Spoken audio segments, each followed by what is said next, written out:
बिस्मिल्लाहिर्रहमानिर्रहीम। अस्सलाम वालेकुम डियर स्टूडेंट्स, उम्मीद है आप सब खैरियत से होंगे। आज का हमारा लास्ट टॉपिक है चैप्टर नंबर 6 का साइनोबैक्टीरिया। आपको पता है बैक्टीरिया चैप्टर 6 हमारा किंगडम प्रोकैरियोटी चल रहा है, उसमें हम प्रोकैरियोट्स के बारे में पढ़ रहे हैं। पहले हमने बैक्टीरिया, उसके टाइप्स, उसका सेल स्ट्रक्चर, उसकी न्यूट्रिशन, उसके लास्ट टाइम हमने ग्रोथ एंड रिप्रोडक्शन को डिस्कस किया था।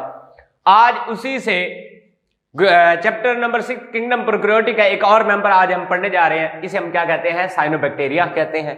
इसको फॉर्मली ब्लू ग्रीन एल्गी कहा जाता था। ब्लू ग्रीन एल्गी क्यों कहते थे वो आगे चल के हम डिस्कस करेंगे। फर्स्ट हम इसके कैरेक्टरिस्टिक देखते हैं। बच्चे, ये इसी तरह से ही लॉन्ग क्वेश्चन आया करता है। Simple describe the characteristic of cyanobacteria. ये कंप्लीट एक लॉन्ग क्वेश्चन है। कैरेक्टरिस्टिक की बात करें तो कहता है it is the largest and most diverse group of photosynthetic bacteria.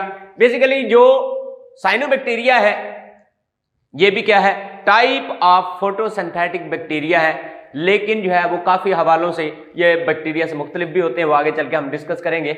अगली बात ये है कि ये भी क्या होते हैं? प्रोकैरियोट होते हैं। ये भी प्रोकैरियोटिक सेल है, यानी कि इसके पास भी बाज़ न्यूक्लियस जो है वो मौजूद नहीं होता। इनकी शेप और अपीयरेंस के हवाले से काफी ज्यादा मुख्तलिफ होते हैं। इनके अगर हम सेल के डायमीटर की बात करें तो 1 से 10 माइक्रोमीटर जो है वो इनके सेल का डायमीटर होता है। और जबकि अगर हम इसके रहने की बात करें तो कहता है कि ये यूनिसेलर फॉर्म में भी रह सकते हैं, यानी कि अकेले अकेला सेल भी रह सकता होता है, या सेल मिलकर कोलोनियल फॉर्म में भी रह सकते होते हैं।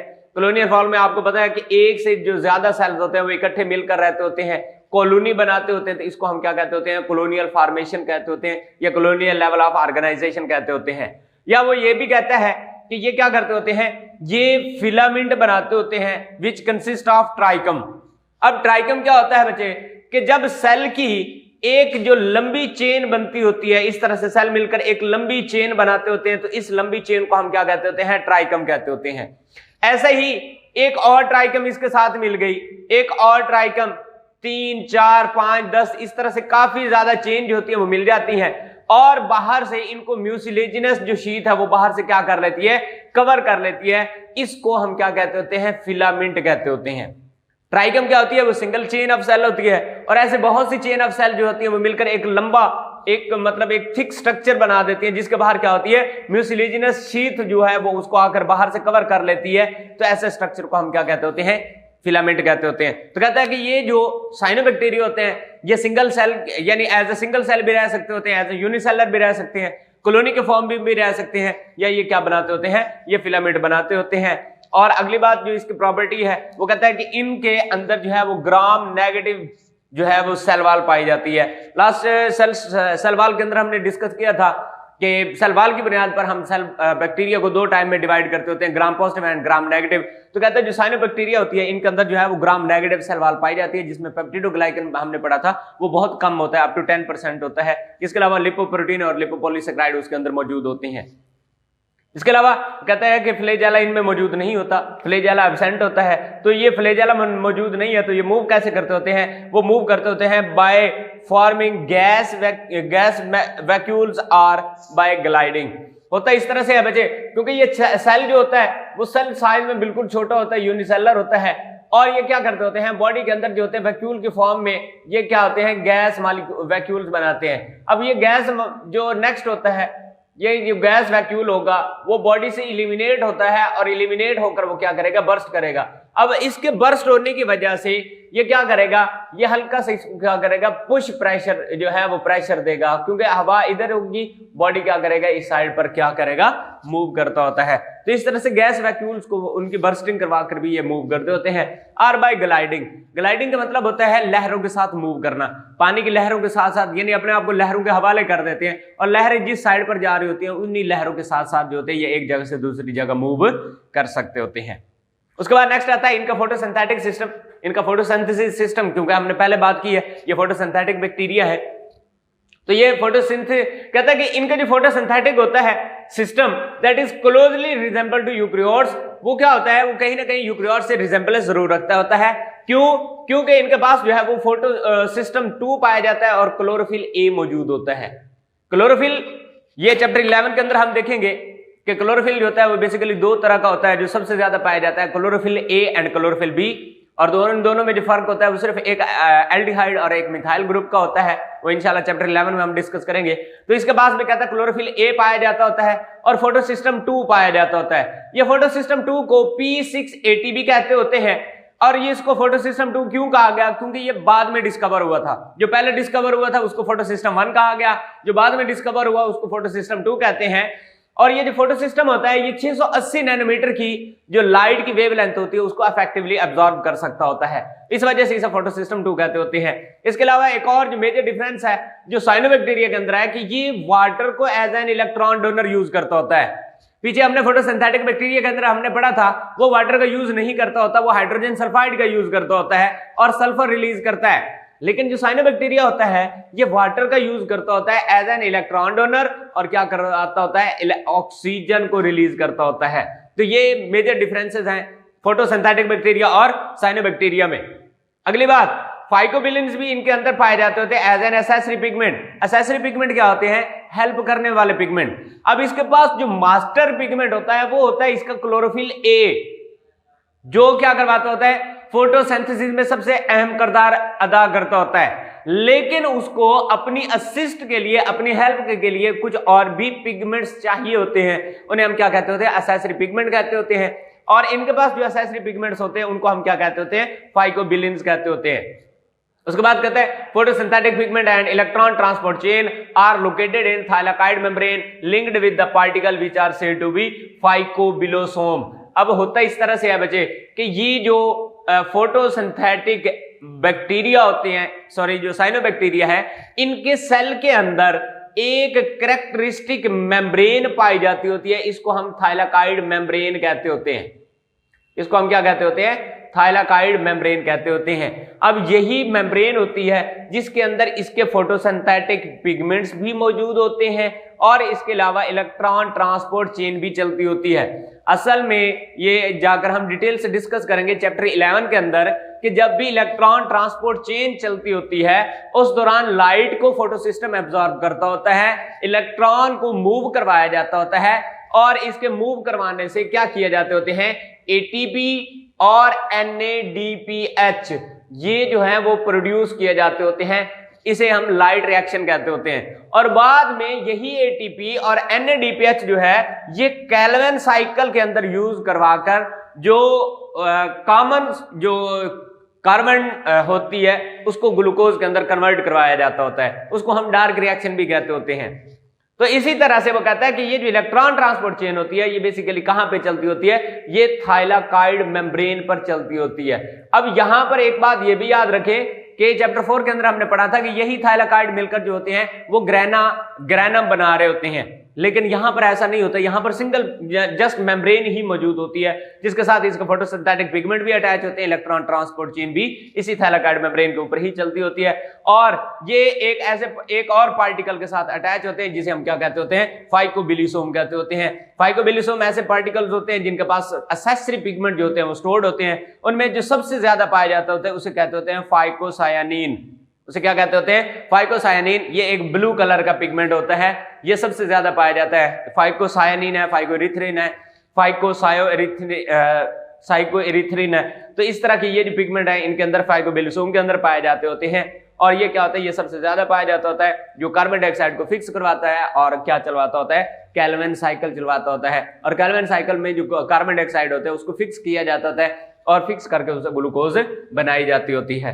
तो इस तरह से अब यहां पे बात आई कि इसको ब्लू ग्रीन एलजी, ब्लू देखें, ब्लू हम इसको क्यों कहते हैं? क्योंकि इसका जो फाइकोसायानिन जो होता है वो बेसिकली ब्लू कलर का पिगमेंट है। और ग्रीन क्योंकि इसके पास क्लोरोफिल भी मौजूद है, तो क्लोरोफिल की मौजूद की वजह से ग्रीन और फाइकोसायानिन की वजह से इसको क्या कहते हैं? ब्लू कहते होते हैं। और चूंकि ये फोटोसिंथेसिस करता है इसका करैक्टर एलजी से मैच करता होता है, इस वजह से इसे हम क्या कहते होते हैं? ब्लू ग्रीन एलजी कहते होते हैं। यानी ऐसी एलजी जिसके पास ब्लू पिगमेंट भी मौजूद है और ग्रीन पिगमेंट भी मौजूद होता है। तो इसका जो फॉर्मल नाम जो है वो इस तरह से रखा गया था। क्लोरोफिल और फाइकोसायानिन दोनों की मौजूदगी की वजह से इसे क्या कहते थे? ब्लू ग्रीन एलजी कहा करते थे। उसके बाद नेक्स्ट आता है इसके हवाले से, वो कहता है कि इसकी जो रिजर्व फूड होती है वो स्टोर करता होता है ग्लाइकोजन की फॉर्म में। अब ये जो इसका करैक्टर है बच्चे, ये जो ग्लाइकोजन फॉर्मेशन करैक्टर है ये इसका एनिमल से मैच करता है। आपको पता है प्लांट जो होते हैं वो अपने रिजर्व फूड को स्टार्च के फॉर्म में स्टोर करते होते हैं, जबकि जो एनिमल्स होते हैं वो स्टार्च को ग्लूकोज को स्टोर करते होते हैं in the form of glycogen. तो ये भी जो अपनी एक्स्ट्रा फूड होते हैं उसको ग्लाइकोजन के फॉर्म में स्टोर करता होता है। तो इसका ये जो करैक्टर है वो एनिमल से मैच करता होता है। इसके रिप्रोडक्शन के बारे से बात करें तो ज्यादातर जो होता है वो बाइनरी फिशन के जरिए, यानी एक सेल का टूटकर दो हिस्सों में तकसीम हो जाना, या फ्रैगमेंटेशन के जरिए भी होता है। फ्रैगमेंटेशन के अंदर जो होता है वो सेल टूटता है लेकिन उसके हिस्से जो होते हैं वो कई ज्यादा बनते हैं और हर हिस्सा जो होता है वो कंप्लीट नया सेल बना देता है। उस प्रोसेस को हम क्या कहते होते हैं? फ्रैगमेंटेशन कहते होते हैं। तो इसके अंदर भी वही जो है वो एसेक्स और रिप्रोडक्शन के मेथड मौजूद हैं, बाइनरी फिशन और फ्रैगमेंटेशन। इसके अलावा इसके अंदर कुछ स्ट्रक्चर भी पाए जाते होते हैं, लाइक हेटेरोसिस्ट है, अकाइनेट है और हार्मोगोनिया। हेटेरोसिस्ट क्या होता है? कहते हैं these are the slightly large, round, light, yellowish, thick walled cell. They are said to be heterocyst. Cell के अंदर वो कहता है कि इसके अगर हम किसी ट्राइकम का जायजा लें तो उसके अंदर जो तकरीबन सारे सेल होते हैं ना उनका साइज एक जैसा होता है, लेकिन उनके दरमियान में एक thick walled, round, light, yellowish एक बड़ा सा सेल आता होता है। इस सेल को हम क्या कहते होते हैं? हेटेरोसिस्ट। सेल को हम क्या कहते होते हैं? हेटेरोसिस्ट कहते होते हैं। इसे हम क्या कहते होते हैं? हेटेरोसिस्ट कहते होते हैं। और इस हेटेरोसिस्ट का जो सबसे बड़ा काम होता है कि ये नाइट्रोजन को फिक्स करने में हेल्प करता होता है। जो नाइट्रोजन ये ज्यादातर यानी किन सेल में पाया जाएगा? नाइट्रोजन फिक्सिंग बैक्टीरिया जो सेल्स हैं उनके अंदर पाया जाता होता है। और ये क्या करवाता होता है? नाइट्रोजन जो एटमॉस्फेरिक नाइट्रोजन होती है उसको फिक्स करने में हेल्प करता होता है। उसके बाद नंबर 2 आता है अकाइनिड्स। अकाइनिड्स क्या होते हैं? These are thick walled and large vegetative cell which store food and become resting. अकाइनिड्स क्या होते हैं? ये बेसिकली ऐसे सेल होते हैं, ये क्या होते हैं? मेटाबॉलिकली डॉर्मेंट सेल्स होते हैं। जब भी अनफेवरेबल कंडीशंस आती हैं तो उस दौरान क्या करते होते हैं? जो सेल होते हैं वो अपने बॉडी के अंदर फूड को स्टोर करते होते हैं और रेस्ट पोजीशन में चला जाते होते हैं। जैसे ये नॉर्मल कंडीशंस आती हैं, फेवरेबल कंडीशन आती हैं, तो ये जो अकाइनिड्स होते हैं ये क्या करते हैं? ये ग्रो करते होते हैं। ग्रो करके नॉर्मल वेजिटल सेल्स होते हैं, ठीक है जी, वेजिटेटिव सेल्स होते हैं, वो बनाना शुरू कर देते होते हैं। तीसरा जो स्ट्रक्चर है वो कहते होते हैं हार्मोगोनिया। हार्मोगोनिया क्या होता है? वो कहता है filament break at different points and form hormogonia. अब ये जो फिलामेंट में है ये क्या कर सकता होता है? ये ट्राइकम है, इसी तरह से मिलकर ये फिलामेंट बनाएंगे। फिलामेंट क्या करता होता है? मुख्तलिफ सेल्स, यानी फॉर एग्जांपल अगर इस सेल की डेथ हुई है तो इस सेल की डेथ होने की वजह से ये क्या कर जाएगा? ये वाला पार्ट अलग हो जाएगा, ये वाला पार्ट अलग हो जाएगा। और हर अलग होने वाला जो पार्ट होता है वो कंप्लीट मतलब क्या करता होता है? अपनी चेन को मुकम्मल करता होता है। एसेक्सुअली प्रोड्यूस होकर वो क्या करता होता है? अपनी चेन को मुकम्मल करता होता है। ऐसे को हम क्या कहते होते हैं? हार्मोगोनिया कहते होते हैं। तो ये भी क्या है? एसेक्सुअल रिप्रोडक्टिव मेथड है। अकाइनिड्स और हार्मोगोनिया जो है बेसिकली क्या है? ये एसेक्सुअल रिप्रोडक्टिव मेथड है जिनके जरिए जो है ब्लू ग्रीन एल्गी या साइनोबैक्टीरिया अपने आप को रिप्रोड्यूस करवाता है। तो यहाँ पर आपके स्मार्ट सिलेबस के मुताबिक आपकी बुक में इतना ही है जिसमें कैरेक्टरिस्टिक ऑफ साइनोबैक्टीरिया है आपने एक्सप्लेन करनी होती है। इसके बाद इंपॉर्टेंस ऑफ बैक्टीरिया भी इंक्लूड नहीं है। नोस्टोक जो बेसिकली साइनोबैक्टीरिया का ही एक जेनरा है वो भी आपके बुक के अंदर इंक्लूड नहीं है। यहाँ पर जो हमारा चैप्टर 6 है वो क्लोज होता है। आज हम इसी के साथ ही चैप्टर 7 का हम जस्ट इंट्रोडक्शन देखेंगे कि उसके अंदर जो है हमने क्या क्या चीजें पढ़नी है। चैप्टर 7 का नेम है जी किंगडम प्रोटिस्टा, जिसको फॉर्मली प्रोटोक्टिस्टा भी कहा जाता है।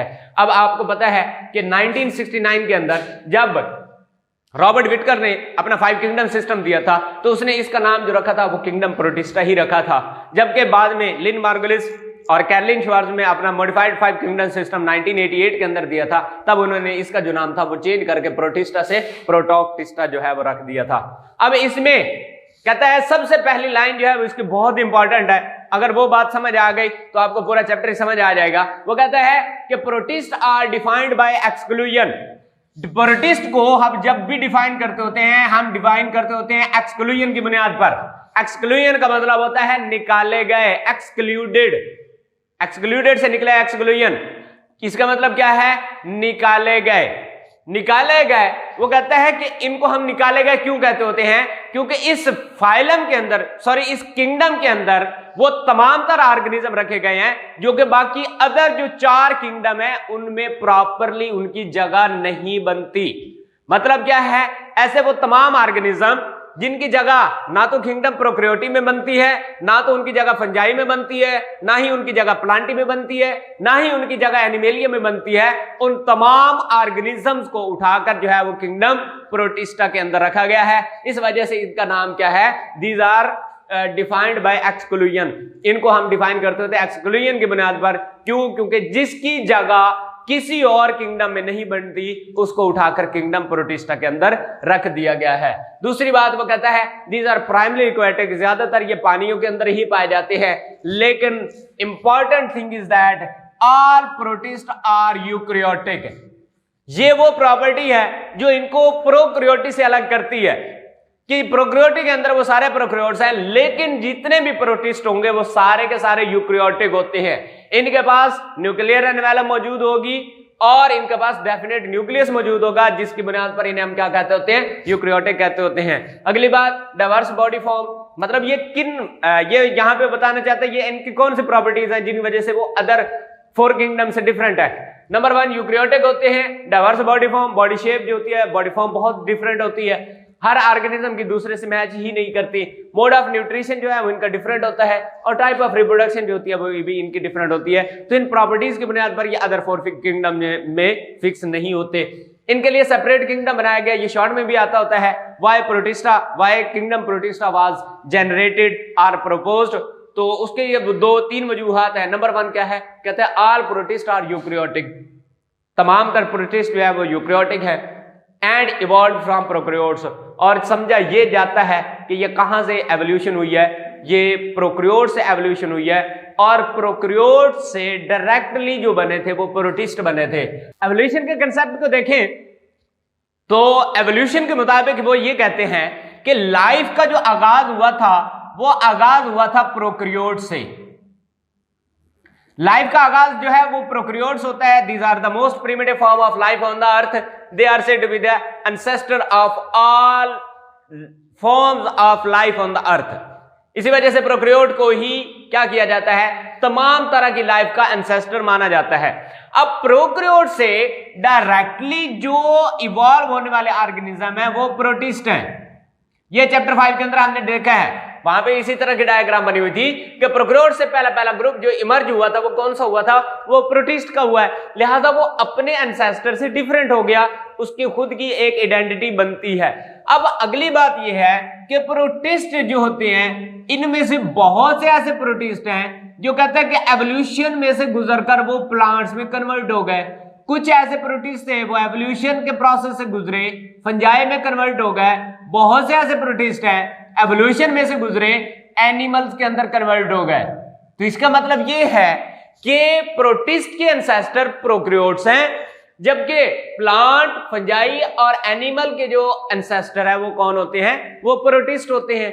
इस हवाले से प्रोटिस्ट ना तो प्रोकैरियोट के साथ मैच कर सका, ना तो ट्रू जो यूकैरियोटिक मल्टीसेलर ऑर्गेनिज्म है उनके साथ ही मैच कर सका। इस वजह से प्रोटिस्ट को अलग से हमें क्या करना पड़ा, एक किंगडम असाइन करना पड़ा, जिसके हमने क्या नाम दिया, किंगडम प्रोटोक्टिस्टा का नाम दिया। तो यही वो बातें यहां पे करना चाहता है। कहता है कि तमाम तर जो प्रोटिस्ट है वो यूकैरियोटिक है, यानी यूकैरियोटिक सेल इनके पास मौजूद होता है और वो कहां से इवॉल्व हुए हैं, प्रोकैरियोट से इवॉल्व हुए हैं। नंबर 2 वो कहता है other eukaryotic kingdom like fungi है, लाइक प्लांटी है, फंजाई है, एनिमल्स है, they have evolutionary origin in kingdom protista. इनका जो एवोल्यूशन का ओरिजिन है वो कहां पर मौजूद है, प्रोटिस्टा के अंदर मौजूद है। Fungi, Plantae, Animalia are evolve from the protist. और ये जो फंजाई है, प्लांटी है, एनिमेलिया, ये कहां से इवॉल्व हुए हैं, प्रोटिस्ट से इवॉल्व हुए हैं। लिहाजा इस वजह से ये जो ट्रू मल्टीसेलर यूकैरियोटिक ऑर्गेनिजम्स हैं इनको अलग से किंगडम असाइन किए गए, और ये वाले जो थे सिंपल मल्टीसेलर, कॉलोनियल और यूनिसेलर जो ऑर्गेनिज्म लेकिन यूकैरियोटिक हैं, इनको अलग से सिस्टम जो है, एक अलग से किंगडम जो है वो असाइन किया गया, जिसे क्या नाम दिया गया, किंगडम प्रोटिस्टा का नाम दिया गया। इनके कैरेक्टरिस्टिक की अगर हम बात करें तो वो कहता है ये यूनिसेलर भी होते हैं, कॉलोनियल भी हो सकते हैं, सिंपल मल्टीसेलर हो सकते हैं। वजह सिंपल मल्टीसेलर हम ऐसे ऑर्गेनिज्म को कहते होते हैं जिसके अंदर सेल, नंबर ऑफ सेल तो काफी ज्यादा मौजूद होते हैं, लेकिन वो क्या करते होते हैं, उनके अंदर टिश्यू फॉर्मेशन जो है वो नहीं हो सकती होती। इस वजह से उसे हम क्या कहते होते हैं, सिंपल मल्टीसेलर ऑर्गेनिज्म कहते होते हैं। And they do not develop from blastula और एम्ब्रियो। क्योंकि इनके अंदर जो है वो गैमीट फॉर्मेशन नहीं होती, लिहाजा इनके अंदर एम्ब्रियो फॉर्मेशन या उसके बाद एम्ब्रियो की डेवलपमेंट के दौरान आने वाली जो स्टेज होती है ब्लास्टुला वो इनके अंदर मौजूद नहीं होती। यूकैरियोटिक सेल अब कहता है कि तमाम प्रोटिस्ट के अंदर एक करैक्टर है जो सबको एक ही पॉइंट पर इकट्ठा करता है, जिसे हम यूनिफाइंग फीचर कहते होते हैं। वो बेसिकली क्या होता है, इनके पास यूकैरियोटिक सेल की मौजूदगी है। अदरवाइज बाकी अपनी डाइवर्सिटी के हवाले से, क्योंकि डाइवर्सिटी के हवाले से जो सबसे ज्यादा डाइवर्सिटी है वो किंगडम प्रोटिस्टा के अंदर पाई जाती है। क्यों? क्योंकि मैं पहले बात कर चुका हूं कि ऐसे वो तमाम तरह ऑर्गेनिज्म जिनकी बाकी के 4 किंगडम प्रोकैरियोट, फंजाई, प्लांट और एनिमल के अंदर जगह नहीं बनती थी, उनको उठाकर कहां पे रख दिया गया है, प्रोटिस्टा के अंदर जो है वो रख दिया गया है। अगली बात वो कहता है they contain organism belonging to the eukaryotic but clearly different from the prokaryotes. वो कहता है कि इसके अंदर वो तमाम तरह ऑर्गेनिज्म पाए जाते हैं जो किसी न किसी तरह से फंजाई से, प्लांट से, एनिमल से मुशाबिहत रखते हैं, जस्ट मुशाबिहत रखते हैं। बिलोंगिंग्स का मतलब होता है मुशाबिहत रखना, और लेकिन ये मुख्तलिफ होते हैं, किससे? प्रोकैरियोट से बहुत ज्यादा मुख्तलिफ होते हैं। अगर हम इसके मेजर ग्रुप्स की बात करें तो हम प्रोटिस्टा को 4 मेजर ग्रुप के अंदर हम डिवाइड करते हैं। These are said to be single cell protozoan, जिसे क्या कहते हैं, एनिमल लाइक प्रोटिस्ट भी कहते हैं। उसके बाद आते हैं यूनिसेलर एल्गी या multicellular algae, they are said to be plant like protist. अब यहां पर इसी ग्रुप ही बता रहे हैं कि सिंगल सेल प्रोटोजोन जो एनिमल लाइक प्रोटिस्ट है, इसका मतलब यह है कि बाद में जाकर यहीं से एनिमल किंगडम एनिमेलिया इवॉल्व हुआ। दूसरा algae the plant like protist, जिसमें यूनिसेलर एल्गी, मल्टीसेलर एल्गी आ जाती है, ये प्लांट लाइक है। तो इसका मतलब यह है कि इनके करैक्टर जो है वो प्लांट के साथ मैच करते हैं, जिनमें से किंगडम जो प्लांटी है वो इमर्ज हुआ। उसके बाद आता है slime mould and oomycetes, these are said to be fungus like protist. तो इसका मतलब यह है कि यहां से फंजाई का जो ग्रुप है वो इवॉल्व हुआ है। सो बच्चे ये हमारा आज का लेक्चर था, जिसमें हमने चैप्टर 6 एंड किया। यहाँ पे हमने देखा कैरेक्टरिस्टिक ऑफ साइनोबैक्टीरिया क्या होते हैं, उसको ब्लू ग्रीन एल्गी क्यों कहा जाता होता है, और वो कैसे कैसे रिप्रोड्यूस होती है। इसके अलावा चैप्टर 7 भी आज हमने इसका स्टार्ट लिया है कि इसके अंदर हमने ये देखा कि किंगडम प्रोटिस्टा के अंदर किस तरह के ऑर्गेनिज्म पाए जाते होते हैं, उनके क्या प्रॉपर्टीज हैं, और अलग किंगडम प्रोटिस्टा हमें क्यों बनाना पड़ा, और उसके मेजर ग्रुप कौन कौन से हैं। चैप्टर 7 जो है वो आपको पता है, अगर मैं ओल्ड स्कीम की बात करूं, पेपर स्कीम की, उसके मुताबिक जो चैप्टर 7 है उसमें से सिर्फ शॉर्ट और 1 या 2 MCQs आते होते हैं। लिहाजा इसको आपने फिलहाल शॉर्ट के लिए ही तैयार करना है। बाद में अगर इस बार पेपर स्कीम चेंज होती है, अगर ये इसको लॉन्ग के पेयरिंग में ऐड किया जाता है, तो देन हम इसको अगेन उस हवाले से तैयार करेंगे। अदरवाइज आप इसको शॉर्ट के लिए ही तैयार करेंगे। नेक्स्ट लेक्चर तक के लिए इजाजत दीजिए। अल्लाह हाफिज।